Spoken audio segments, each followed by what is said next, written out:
চলছে এখন আমার ছেলেকে খাওয়ানো, আর আমার দিদি গল্প বলছে। বল বল বল। গল্পের কোনো মাথা মনে না দিয়ে একটা বাঘ এসেছিল আমাদের পাড়ায়, জানো তো? বাঘের কটা পা ছিল বললি যে? সেই বাঘটার আবার 5খানা পা।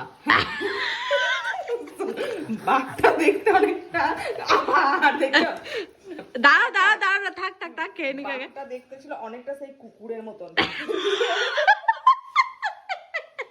দিয়ে সবাই ভাবছে ভাষা হারিয়ে ফেলেছে খাওয়াতে খাওয়াতে। সবাই ভাবছে এটা বাঘ এলো না জিরাফ এলো না কে এলো। দিয়ে আমরা বললাম যে এসছে এসছে, চলো এসছে যখন একটু দেখে আসি। তাকে 5টা পা দিয়ে ওই 5টা পা ওখানে কালীতলায় কাটা হবে।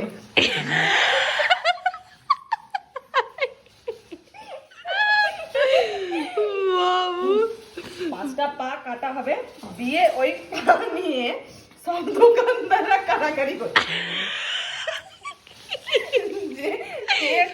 পেছনের ব্যাকগ্রাউন্ডটা প্লিজ একটু ইগনোর করো সবাই। আমরা খাওয়াচ্ছিলাম ওকে ডাইনিং টেবিলে, সেখান থেকে নেমে এইখানে, তারপরে এইখানটাতে এই যে এই জায়গাটা পুরো এনার অবস্থা। এই ছি হাত খাচ্ছিস তুই, গোটা হাতটা মেঝেতে এরম করছিল, একটু করে ফেলে থু থু করে ফেলে। ছি গোটা মুখের কি অবস্থা করেছে ছেলেটা।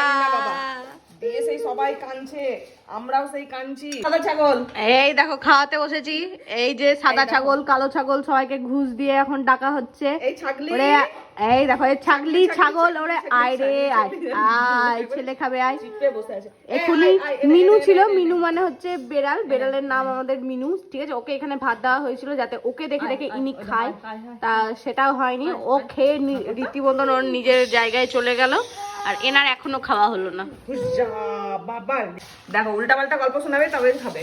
দেখো বাহ ফিনিশ, কি মজা, খাওয়া হয়ে গেছে। ওরে বাবা রে, মাথায় লাগিয়েছে গোটা মুখে, কি অবস্থা করেছে। চি চি চি চি চি। চলো।